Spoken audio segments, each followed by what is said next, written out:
Hi, my name is Dan Zeilinger, and I have been a world-traveling full-time trad jazz musician for the past 40 years.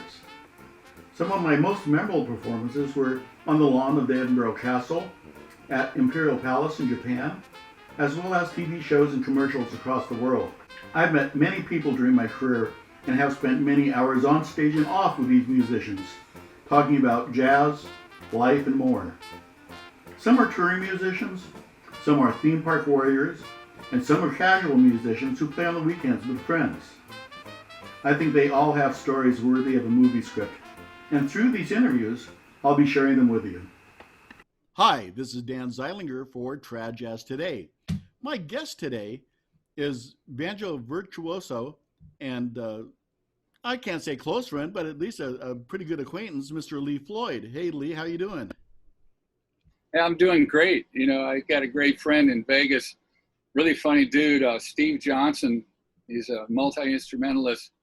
And one time he didn't call me a virtuoso. He called me a virtuoso. Well, I like Matt Perrine's term for you, which was gunslinger. That I tell you, I heard that interview, and I've always had so much respect for Matt Perrine because we have a lot of mutual friends, as do you, with Dave Gannett. Oh, And yeah. Dave and I have been best friends since we were literally teenagers.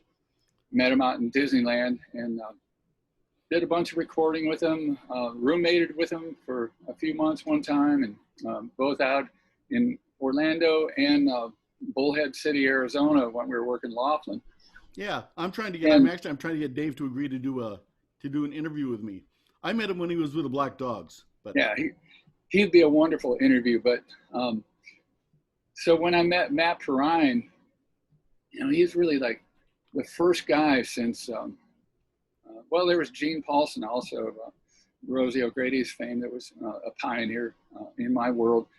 But Matt Perrine came along, and he was like the first guy since Dave Gannett who just was just an explosion on the tuba, and he's like a take no prisoners kind of oh yeah, musician, and when it's his time to shine, he wants to be heard. But when he's not shining, he's always putting the most creative, enhancing lines behind whoever he's backing up.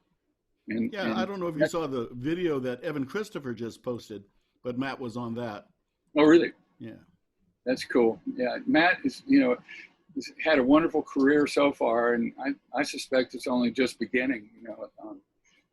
Providing this COVID thing goes away. Yeah, he and I met the same way, kind of you and I met, which was at the Sacramento Jubilee.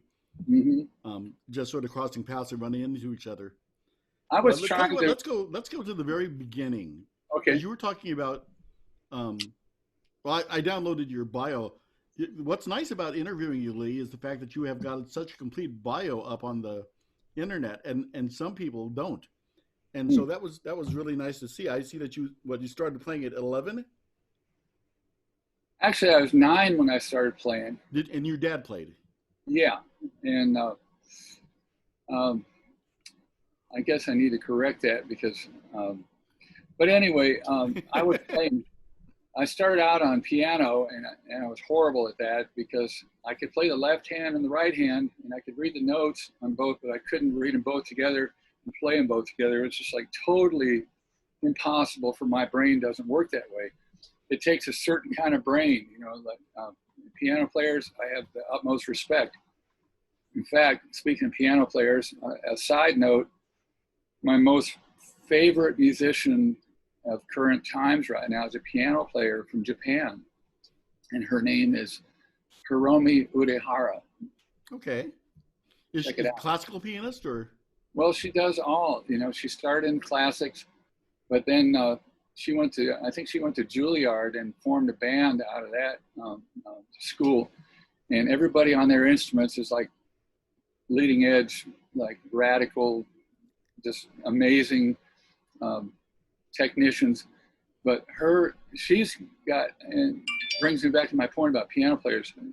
I think they're able to use both sides of their brain at once. And you know what? I need to silence this phone. I'll put it.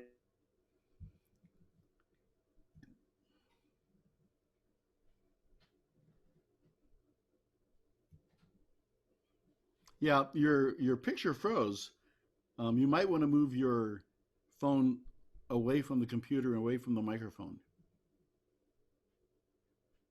His picture just completely froze, Z. Oh, there he is. There you are. Okay.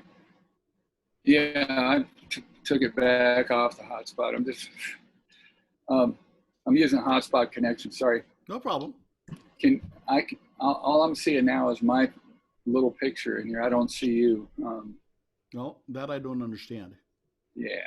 He's not getting my video right now. It's just connection problem. Anyway, I guess I can just talk and look Sure. at my face here. You might be better off not being able to see me. So. Well, I wish I could. You want to try to reconnect here and edit that part out? No, it's okay. We can edit it out post. All right. So anyway, talking about Hiromi Udehara, I saw her playing a concert in Osaka, Japan, where her piano, she had two keyboards at a 90-degree angle, and she was playing lead melody on the left hand and a counter melody on the right hand, and not even looking at the keyboard, was looking at the audience and up in the balcony and looking all around and doing the most intricate, amazing stuff I've never seen anybody do on the piano. So, and I got to meet her after the concert because I was working at Universal Studios at the time, and went backstage and dropped a couple of names, and she was very, very willing to meet with me and my girlfriend, and it was just an amazing experience. But anyway, I couldn't play the piano when I was a kid, and but my parents insisted I learn how to play something, anything. So I tried the clarinet, and my embouchure is horrible. I've got, see my teeth are they're not set up for woodwinds or anything. I tried the trombone, same effect. I just couldn't do it. And to this day, I still wish I was a trombone player, man. I love a great trombone player, man. There's so many I've had the pleasure to meet over the years. But then my dad heard Eddie Peabody playing in 1962, and he went out and bought a tenor banjo by accident, and not knowing the difference between the tenor, the plectrum, Sure. and the 5-string.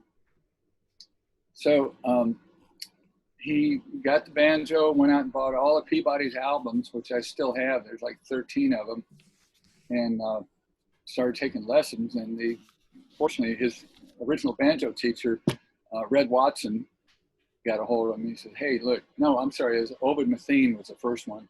And Obed, of course, and Red both passed away since, but Obed Metheny used to work at the Northwoods Inn in Denver, Colorado, which is where I met him. And he said, "Look, if you want to play like Peabody, you have to play the plectrum style." So once he got that straightened out and brought a plectrum banjo home, I put my hands on it, and it was the first instrument that I played that I could actually make music on it. And it's like, hey, now this is more like it. I can do this, So there began my infatuation with the banjo, and immediately, for some reason, even though it was 1962, and back then the popular music of the day was, Mitch Miller, Sing Along with Mitch, and we Sure. had Ed Sullivan Show, and I remember seeing Eddie Peabody on Ed Sullivan Show, and let's see, Pete Fountain was on there all the time, and Al Hurt, and Yep. I just like that old music, and when I first started learning, I had to learn all the notes on the first string and start learning arpeggios and all the different keys. But the real breakthrough was when I learned my first song, which was Camptown Races or Camptown Ladies. And wow, I was off to the races after that. Man, I could actually play a song on the banjo, and I Is like it the true that sound. Eddie gave you a banjo? Yes, my dad and I chased him around up in the Great Lakes area. My father, was a huge fan and started the banjo because of Peabody. And Peabody back then was a prolific communicator, writer. And every time my dad wrote him a letter, he would write back almost immediately and uh, tell us where he's going to be and, encourage us to play and everything like that. So we started chasing him around. Well, we met him at Sut Miller's Club in Dayton, Ohio, because I was living up in Ohio at that point. I moved around a lot when I was a kid because my father was involved with the ABM missile program as a field engineer. The banjo was he had just picked it up basically as a hobby. And so the military and the government was moving him around, and we'd be Yeah, my like, father was a contractor for the armed forces, mm-hmm. so we were moving every 2 years somewhere.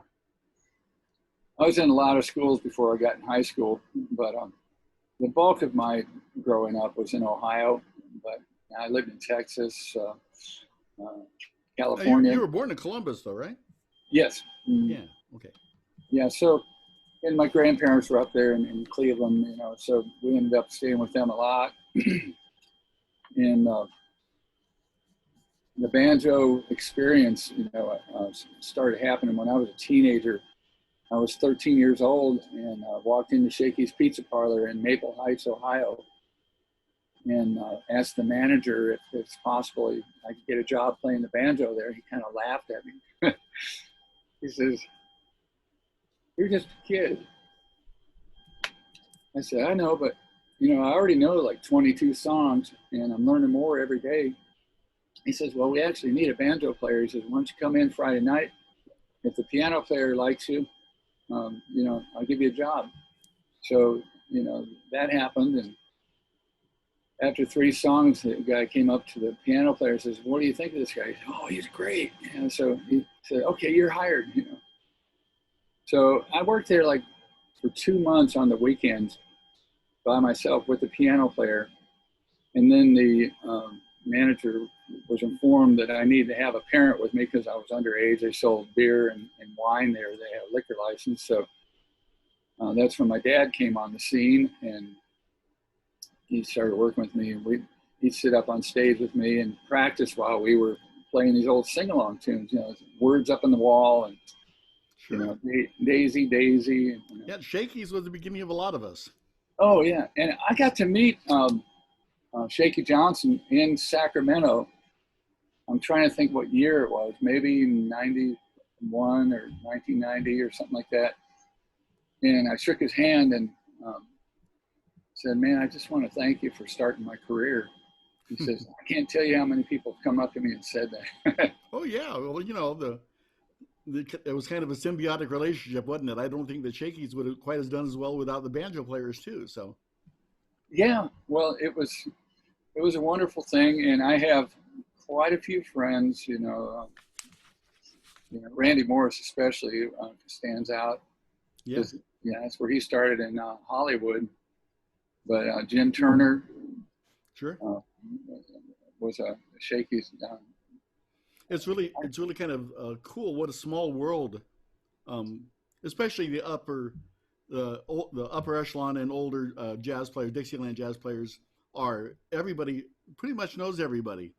Um, it's a neat thing. I mean, you just mentioned Jimmy Turner, and Jim Turner. I played with him when he was doing the Reuben E. Lee in Newport Beach. Uh-huh.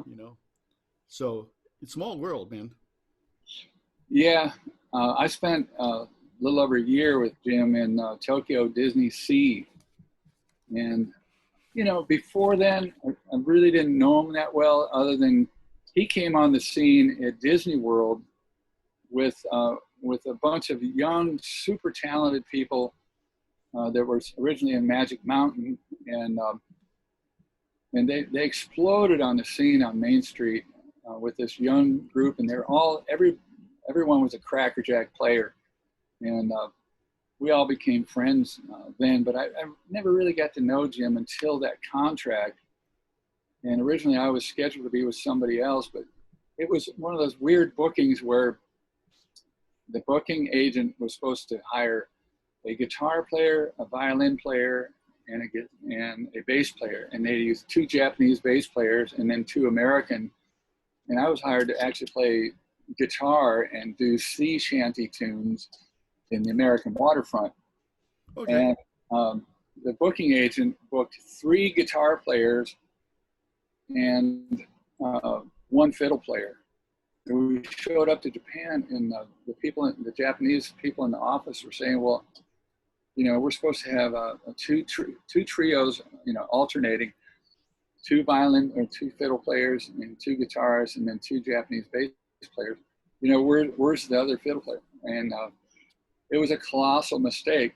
And fortunately, I brought my banjo with me, and I said, look, let me practice these songs tonight on the plectrum banjo, and we'll basically audition tomorrow, and basically save the job, because first of all, they said, oh, no banjo. We already have a banjo, and it was Paul Scavarda. He was over in Sure.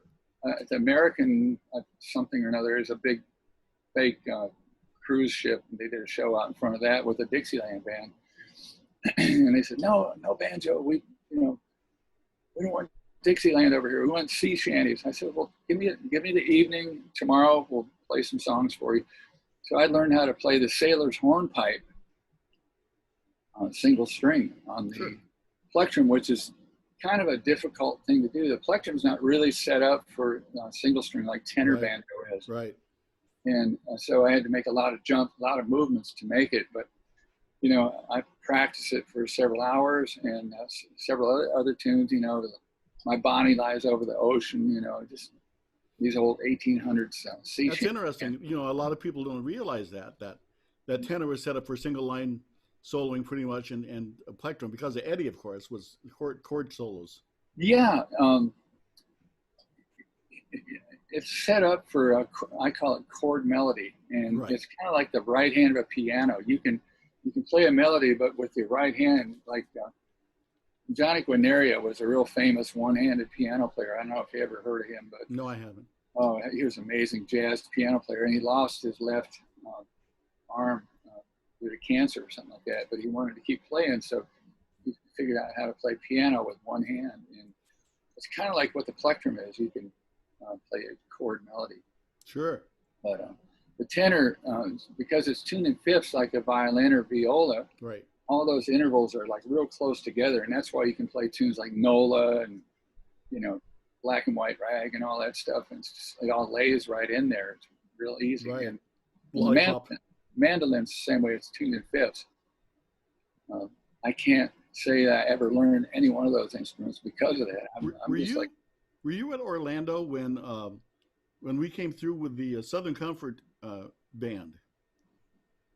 I think it was in the 80s, and it was Dan Barrett and Brian Shaw and a bunch of us just came through on a tour. I don't recall that. Because I thought the first time I remember seeing you, although I know you don't remember me, was at the Lily Bell as a solo act. Where was that? In Orlando on the Steamboat. Did you do that as a solo act? You mean the Empress Lily? Yes. No, I was always there with a trio, but I was like Eddie Erickson's first call sub there for a while. Which maybe it's Bill and Eddie that I saw. Yeah. Bill was in and out of there. Eddie held down that job for many years. He was hugely fabulous player. Yeah. Yeah, and Denny Zavit they alternated with him. He was a guitar playing comedian. But anyway, you asked me about Peabody, so I should finish that story. Sure, go ahead. So we chased Peabody around the Great Lakes area, and he would give me, I got like 2 official lessons from him. And my father actually was one of the very first portable cassette recorders. He threw it down a couple of times, and I have a recording of Peabody giving me banjo lessons. Oh my. And unfortunately, Dad, turned the volume up real high because he wanted to make sure that it was heard. And so it bombed out that that cardioid microphone a lot, and it's a little difficult to listen to, but you can hear Peabody talking to me, and you can hear me occasionally squeaking out a response because I sounded like a little girl back then. I was so young, my voice hadn't changed. But we're playing together. We play Bye Bye Blues and a few other songs. And he'd stop. He says, "Wait a minute, wait." He says, "Don't use that finger form. Don't use your little finger instead of your fourth finger there." He says, and "I'll tell you why, because it allows your fourth finger to come inside. You can grab these notes and hear these grace notes. And it's a lot faster when you're moving from this position up to this position because your little finger's already there." And, I took it to heart, and it really sped up my learning curve. But we saw him 2 or 3 times, and well, actually twice, to be honest. Dayton and at Sutmiller's Club in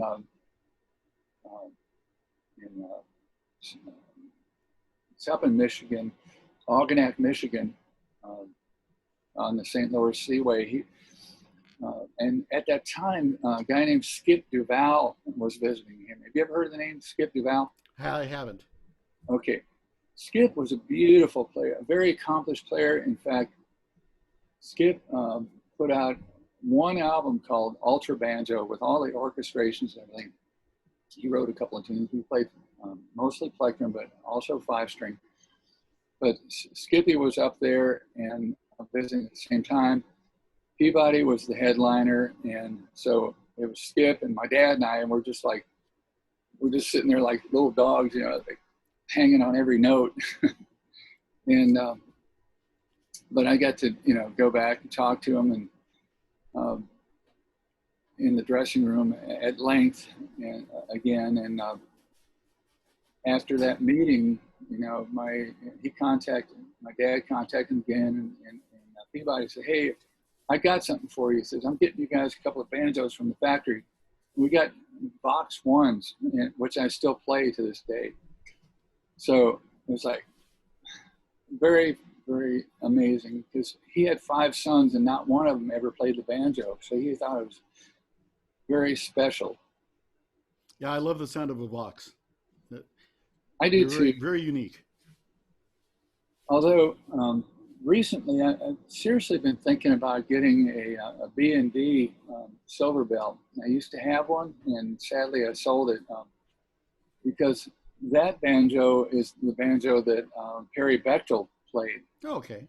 And Harry was my biggest influence in the banjo world, even more so than Eddie Peabody.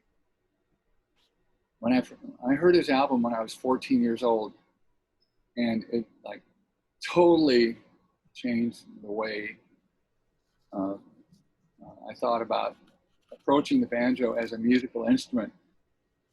Up until then, I mean, I was just like, I was a Peabody like copy artist. Sure. I had all of his licks, and I still use a lot of Peabody's licks in my own interpretation of his licks, but his different rhythms. Yep. He was a real pioneer, man. And yeah, I think that's one of the things that most plectrum players have a problem copying is his rhythmic ideas. Yeah, well, one of the things my dad and I always used to try to do when we were with him backstage in the green room and taking lessons was to try to slow him down, because we could hear it on the record. And what my dad did, he took all of Peabody's albums and recorded them. I think it's 33.5, and then slowed them down half speed, and it brings it down a full octave. But you can literally hear into the like a pick stroke, whether it's up or down stroke, and it breaks it down. Now they have technology. It's called amazing slow downer. Where it keeps the same tone in the right perspective, but it slows it down whatever interval you want. They didn't have that back then. So what we did was we just listened in to Peabody's tapes, but we could never figure out exactly how he did something. So when we got with him, we had pointed questions to him as to, how he did a particular run or lick, and can you do it? Can you do that? It sounds like this. Slow it down. And he was very giving in his instruction and interest in communicating his skills. But when I heard the Perry's album, it's like I was thunderstruck, man. I could not believe it.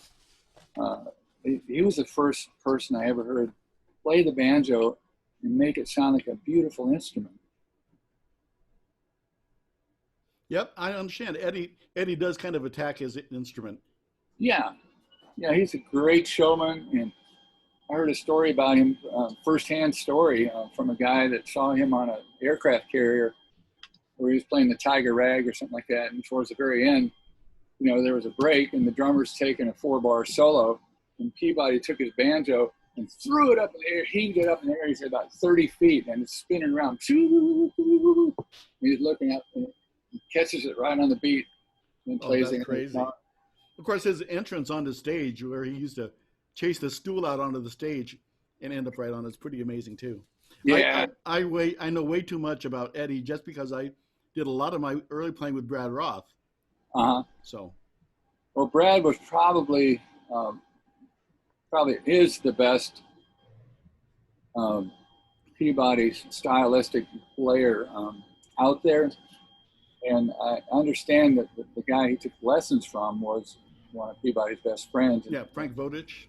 Frank. Yeah. And so Brad has really done the Peabody thing very respectfully and very accurately, and much more so than me. I always had a philosophy,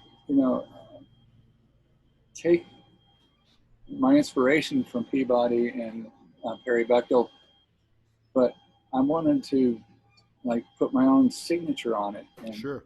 I would never play like I do without their influence. I could have never even come close to being a halfway decent player without that background. But I always kind of felt like I grew up when the Beatles were getting popular and beyond that, and the thing I liked about their music is they were always ever evolving. They were going from one thing to another, and they'd reinvent themselves almost every year. Well, with the name of this channel, that's one of the things I address almost on every interview so far, is I didn't name it trad jazz because I'm a trad jazz fanatic. It's because it's out of style to say Dixieland now, and what I really meant was early jazz. But yeah, you're right. Jazz is a living thing. I got into a big discussion once with Tex Wyndham about the differences between being what he would call a functionalist and being a trad artist. But yeah, so like that, I understand. So you spent a lot of time at the Disney parks. Well, 33 years on and off. And did you ever do Europe? No, not European Disney. In fact, we drove right by it. I was in Germany working with Baron, a guy named Baron. He was a bass player, he had a promoter. Baron Hassel was his name, and great German band. And we did a bunch of jobs, and throughout the Frankfurt area and surrounding.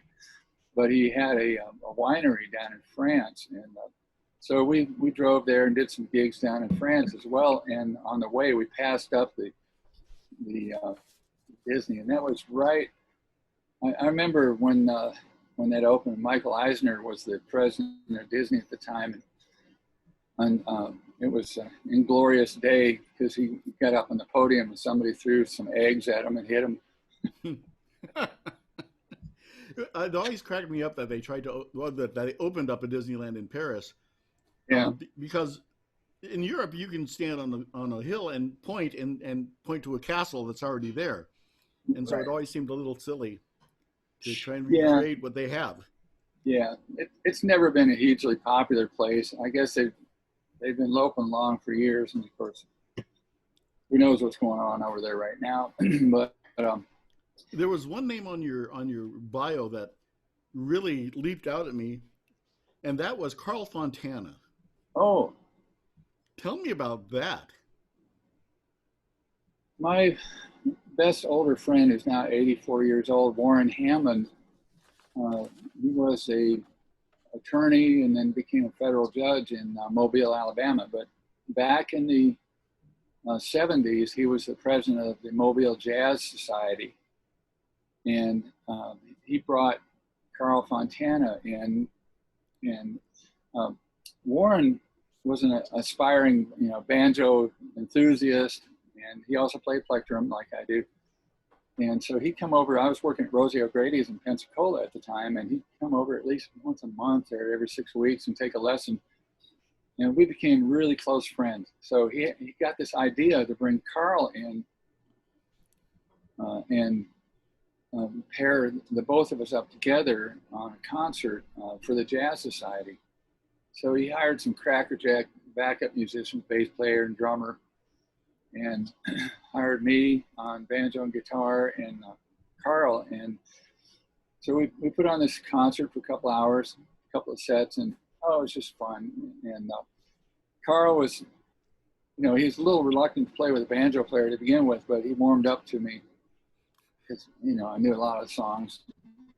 We knew a lot of tunes there. And so it went very, very well. And in 1976, I recorded my first album, and Warren put up half the money, and his doctor friend put up the other half of the money for the album. And I called it Have Banjo Will Travel. And I wanted to get Carl on the album, but they didn't want to fly him back to Mobile just to do a couple of cuts. So I took the master tapes out to Vegas with me because I was heading out west, and set up an appointment with a studio, and Carl overdubbed 2 tunes on my first album. And it was, it's like my brush with greatness with Carl Fontana, it's like. Well, he's certainly not known for playing with banjo players, It's like, and I've told people over the years, I did a recording with Carl Fontana. You did a recording with Carl Fontana? Are you kidding me? You must be lying. It's like, no, it actually happened. That's wonderful. So, has anybody, have you ever been starstruck playing? well, Other than Eddie, of course. a couple of times, and and these weren't like people like Wayne Newton, although I met him. My dad and I met him in Cleveland, got to talk to him. Kind of starstruck about that, obviously, but some of my biggest heroes have been people like Bill Allred. Sure. And there was a time when Igor with Igor's Jazz Cowboys. I was going to ask you that, because I saw that you did the New Christie Minstrels, and Igor was on that too, right? Right. And he had just come out of that when I met him in Phoenix at Crazy Ed's. I was out there working and living at the time. So we got to be friends out there, but Igor became like the #1 draw in Sacramento and other jazz festivals on the West Coast for at least 5 years that I could recall. Oh yeah. And I just saw him about 2 months ago. He was on the West Coast, and he came by and sat in on my Friday gig. Oh yeah. And just saying, so he's still kicking. He's amazing. He's had a bout with throat cancer and everything, and he's bounced back from that. And I just set him up with the American Cruise Lines. They go up and down the Mississippi River. He expressed an interest in that, so I got him in touch with the agent. I hope something happens for him there. But when he was at the height of his popularity, he hired me like 2 years in a row to appear with him in Sacramento. And it was like stepping on stage with the Beatles. Oh yeah. It was just amazing because there at Cal Expo, there's like 5,000 people in the audience, and it's like. Yeah, them and the Black Dogs. Were rock stars. Right. Yeah. Igor's popularity it's just crested, and the Black Dogs were on their way up, and they were the buzz, but Um, I wore that Civil War kippy when I worked with him the first year. And of course, working at Disney, you have to have short hair. Yep. Um, so I got a fake ponytail and pinned it inside the kippy because all the guys in the band had ponytails, and they were Western dudes, and Oh they're yeah. dressed up like the F Troop, and it was all really, really no apologies. I was trying to think, reconstruct because I know we've played together. Did you ever play with Big Mama Sue? Oh yeah. That may be one of the situations where we did some Well, sets together. I played a long time with the Misbehavin' Jazz Band with Mhm. Brian, Shaw, and Brad. I was the first tuba player with Banjo Mania for 6 years, and I did Mammoth Lakes and a lot of craft fairs and things with Sue Croninger, replacing Dan Marcus. And then I was the tuba player for 10th Avenue for a long time, Wow. replacing Dan Marcus. Uh-huh. Well, I'm sure. I always, mean, we crossed paths quite a bit. yeah, Maybe just in a hallway, but yeah. And I know we've had quite a few conversations, if nothing else. But I always do remember you being a high quality player and, a standout player because there's a lot of average guys out there. And, like you say, like you and Matt were talking about hobby bands, when I first started coming out to Sacramento, most of the bands out there were hobby bands. oh And, yeah. In fact, and Matt, of course, Matt Perrin and I talked about that those festivals weren't meant for professionals. uh-huh. You know. But it was really cool. My first exposure out there, I teamed up with Doug Maddox, and we went out there. We weren't hired to play. We just decided one year to go there and look for girls and have a good time, playing music wherever we could.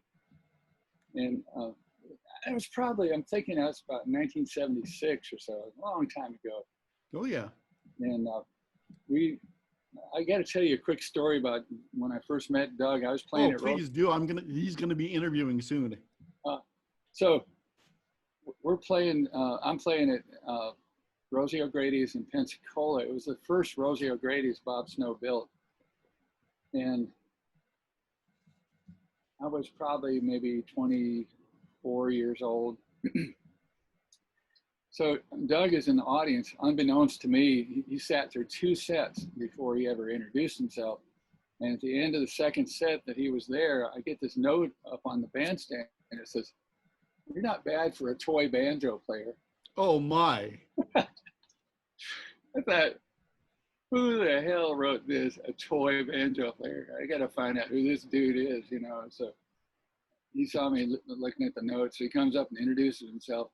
Says, "Hi, I'm Doug Maddox." He says, "I play the tenor banjo, and almost everybody knows that the plectrum's a toy banjo as opposed to tenor." I thought, I like this guy.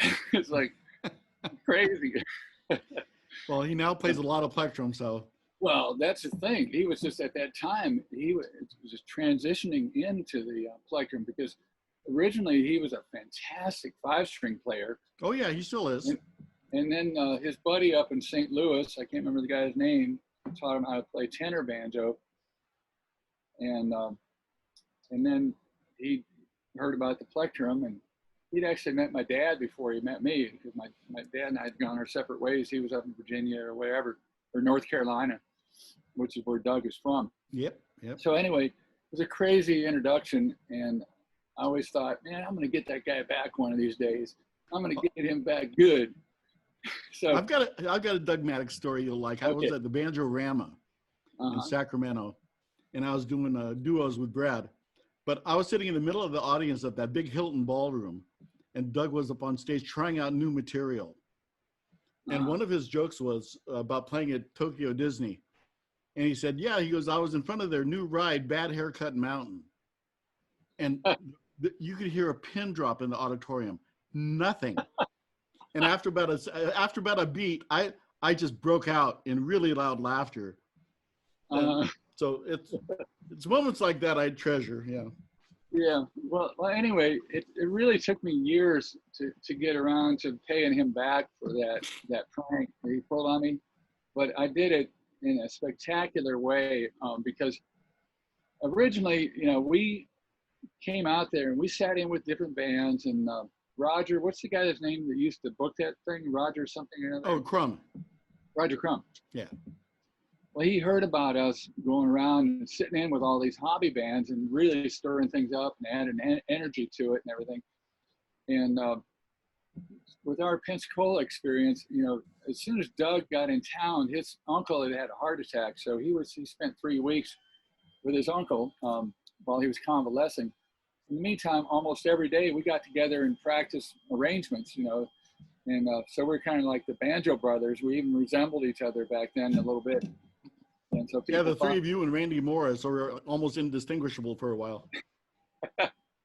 So anyway, we get out to years later. We'd been hired as the Banjo Brothers to come out and spell these bands, and officially they flew us out from wherever we were at the time to come out to the festival. This happened like 2 or 3 years in a row. We played duos at the Crest Theater and things like this, and I really enjoyed my time with Doug because it was a mutual admiration society. We fed off each other's energy. But the last year that we were hired to play together, Doug's plane had been delayed, and it was somewhere out in Cal Expo. It was in a big tent. There was probably at least 500 to 1,000 seats, and it wasn't highly attended, but there were several hundred people there waiting for the Banjo Brothers to come out. And I thought, oh Christ, man, I'm gonna have to do this whole thing all by myself.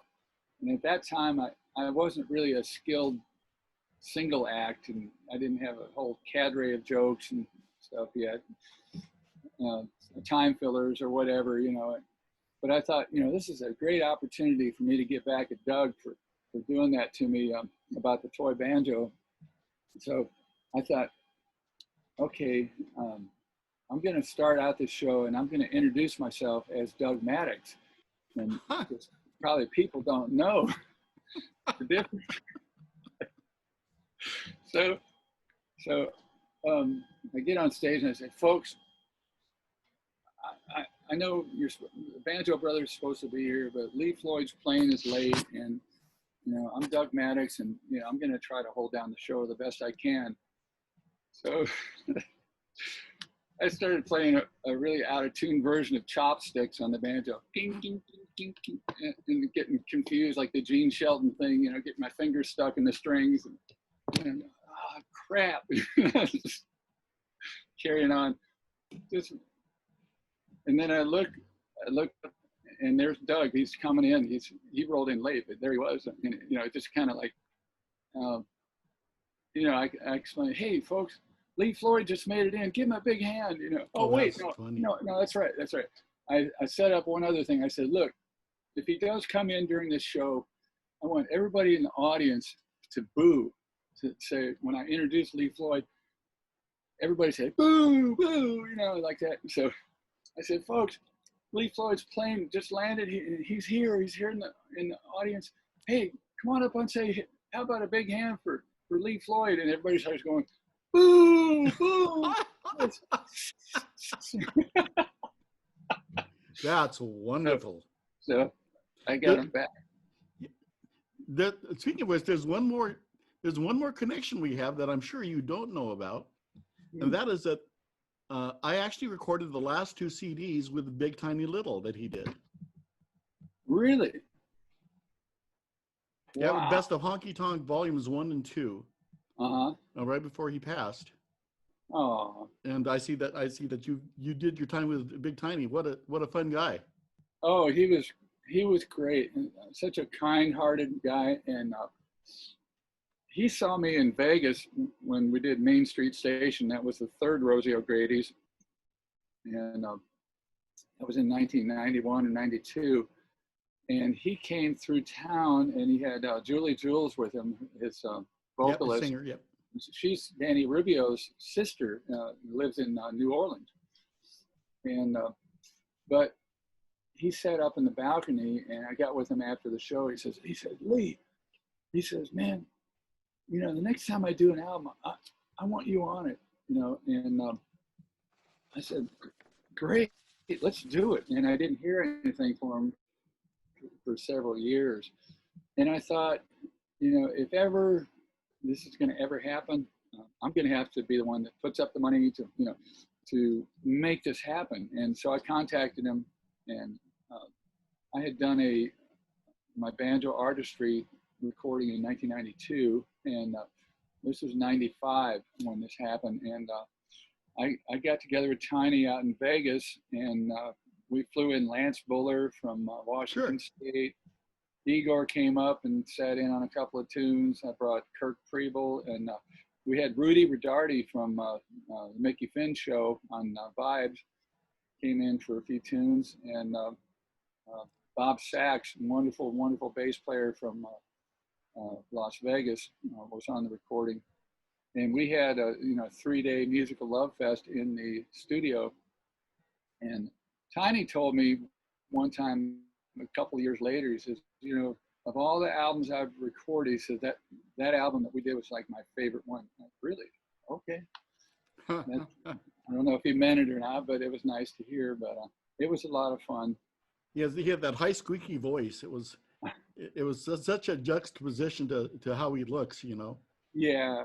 His last two, the first volume one of his last two albums, we did with Bill Dendle. It was just a quartet. And the second one we did with Pat Deneen. Oh, okay. Pat is an amazing player, man. Isn't he? I always make fun of him, but he's been putting some really unique stuff on Facebook lately. I don't know if you saw. Yeah, in fact, I put 2 slideshows up of his unreleased album on my Daniel E. Zeilinger YouTube channel that he and I did. He actually has a complete album that he's never released that we played a quartet with. So it's I great think player. I've heard a couple of cuts off that. It's just a phenomenal album that he really deserves to get that out there and put in people's hands. But now we're still trying to arrange a time for his interview too. He and I actually spent a lot of time together with the 10th Avenue Jazz Band, going through Europe and Hungary and places. So. Well, listen, Lee, this has been fun, and I've got a lot of editing to do.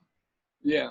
But I've got Pat and Doug and Brad all coming on for interviews, and I'm sure they'll have an equal amount of dirt on you and Bill Dendle. And I tend to be overloaded with banjo players at the moment, but tuba players, Yeah, I love all those guys, man. And I hope you get Gannett, man, because he's just a beautiful mind and still sharp as a tack. Although he hasn't been playing, he had an industrial accident and knocked all his teeth out on a trucking accident. And it just was the beginning to end his music career. But he's got some amazing stories. But you asked about New Orleans. I'm not sure if I'll be going back there to be what I call a workaday musician anymore. I have real mixed feelings, and especially in this day and age. That's a hard life. I don't know how Matt has done it all these years. Well, I did it for 1 year straight, from last April to the end of April, 1st of March, until this COVID thing hit. And I was the entertainment director at Cafe Beignet on Decatur, and I was helping. I had 24 musicians on staff, most of them, young people. And there's a lot of wonderful young players. In fact, Jeff Christ, I don't know if you know him, but no. He's out of California, and there's a big contingent of Californians and younger people from New York. Chloe Forenza, she's from California, and she's made it real big inroads through New Orleans. Oh, Evan Christopher is a Californian also. Oh yeah, I didn't know that. Yeah, I met him from Garden Grove, actually. But I was working for the American Cruise Lines. That's probably the premier highlight of my experience here in America lately. They're like all these high class, very expensive cruises that go from New Orleans to a place called Homa's House in Old Plantation, or up to Baton Rouge and drop you off. Pays really good, and I was doing singles and trios with Danny Rubio and Jeff Christ. Jeff has turned out to be not only a great trumpet player, but he's a great vocalist and a good band leader. And so you'll probably be hearing a lot more about him. But I thought I mentioned the last tour that I took, which was amazing. I got to get a plug in for a friend of mine, Konstantin Genadiev, Konstantin Genadiev, and he's a Russian, and he's got a club in Moscow, Russia. They opened up a couple of years ago, called the Bix, and he's a real huge Bix Beiderbecke fan and plays like him and kind of pattern his life after him, except for the heavy drinking. You know, he does drink a lot, but you know, not like in excess. And but he's a huge musician, fan of our kind of music, and everybody in his band, the guitar, banjo player, multi-instrumentalist, great jazz guitar player, phenomenal tenor and plectrum player, great sousaphone player. Well, tell you what, why don't you shoot him an email about my show, and maybe we can have him on. Oh, that would be amazing. Yes, Konstantin, and he speaks English very well. Excellent. In fact, he worked for Anheuser-Busch for like 13 years in marketing or something like that. So that's how he learned the English so well. But man, I tell you, the banjo it's been amazing, an amazing experience for me. It's taken me all around the world. How can people get a hold of your recordings? That's a good question. Send me a message through, well, first of all, my last one is on iTunes. It's called the Nickels and Diamonds Project. That was based on a dream. You know, I saved my nickels, but all the people on it are the diamonds, you know, so that's on iTunes. But all the other ones I just have to dub them off and send them to individuals. But there's an email link through my website on plinkfloyd.com. You know, it's like the band Pink Floyd, but since my last name's Floyd, but with an L, it's like plink, plink, plink, like a banjo, plinkfloyd.com. And they can send me an email and request. I have 4 different recordings, starting with the one in 1976, and the one with Big Tiny Little and the banjo artistry.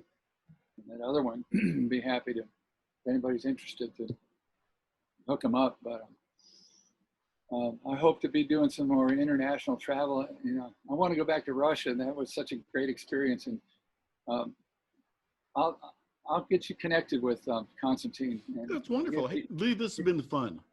Yeah. We'll do some creative editing, and I'll let you know when this drops on my channel. Okay. All right. Please. Any last thoughts? Yeah, edit out the bathroom break part. Just kidding. Last thoughts. Yeah, I just, first of all, this pioneering effort and your son for his technological expertise and the dedication to do all the editing and put all this together. It takes work, and I hope that this really, you know, I don't know if there's any money in it for you, but I hope it pans out. It's wonderful to be doing this because, you know, there's so many names in here, you know, that I wrote down a list of things that might come up, and people like, and we talked about Igor, but Cougar Nelson, I met him back then, Rick Cougar Nelson, and sure. Gary Kurtz, who's passed on a couple of years ago now. Yeah. And his wife is still playing music. Cheryl Thurston, she's a wonderful player, wonderful, beautiful soul, and she's in Phoenix still doing it. And all the banjo player friends that we mutually have, and I just hope that we get back to normal here one day soon. And you know, I told somebody recently, I said, with this pandemic, it's like nobody needs a banjo player, okay? we don't have to have. I think just the opposite. I think that everybody needs our kind of music because it's so uplifting. Well, that's true. I'm looking towards getting back into it. This this whole thing kind of, threw me for a loop. I changed. I left New Orleans. I'm in Florida now. I'm living on my boat, on my sailboat that I've been restoring for a couple of years, and I can go anywhere in the world in it if I want. It's that kind of boat, and I'm not sure what I'm going to do next. I've been thinking about sailing it back to New Orleans and staying there, and then when the cruise lines opens up, start doing those again. I do miss music. I miss playing with people, but it's just a big question mark. And well, I think no matter what happens, you'll still be in demand, Leah. You were just one of the best. well, I appreciate it. To me, the greatest thrill is to be able to be an ambassador for the banjo around the world. I went to Budapest, Hungary on a special invitation of Switzerland. Have you seen my interview with Tomas Istas? I saw it came up. I just haven't had time to look at it yet. And where's he from? He's from Kecskemét, actually, Budapest area. From Hungary. Oh, really? Yeah. Do you know Tomas Beignet? No, I don't. He plays great trumpet and great tenor banjo, and he used to go to Sacramento. His band was very, very popular for several years. The Hungarian band. Benko, right? Well, that's who I played with in Budapest, the Benko Jazz Band, and the guy that started that just passed away. Yes. Like 2 months after I was there. Played with him. All of a sudden, he had a big liver failure or something and passed away. But their trumpet player is amazing. A guy named Bella. I think it's hard for me to pronounce his name, but fantastic. But Thomas Beignet, Tomas, Sure. just fantastic. I'm going to try to link you up with him too, because he speaks English very well. Great. And he's got one thing. I know this is going long, but he told me a story when I sat in with him that back when the Nazis occupied Hungary, they were not permitted to play American jazz. Right. So, and they loved American jazz and Dixieland and trad jazz, but they weren't allowed to play it. So what they did was they rewrote all of our popular tunes and put a little twist in it and made them just a little bit different, and wrote their own Hungarian lyrics to them. So they claim that these are, Hungarian Dixieland songs, but they're all basically, they start playing and you say, oh yeah, that's a plenty. And then it goes into a little bit different direction.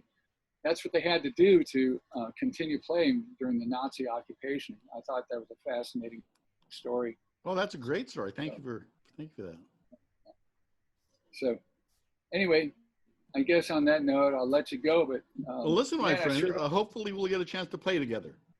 Yeah, I was going to say, I hope we get to get together in person again one day. And I feel a Western trip coming on. There you go. I miss being out west and just roaming around out there and playing music, this that, and other thing. But hope to see you and thank you for this opportunity, man. Oh, you're welcome. It was a pleasure. You take care now. All right, bye-bye. Thank you all for watching Trad Jazz Today with Dan Zeilinger. Make sure you subscribe and turn on the notification bell. Videos come out every Wednesday and Friday.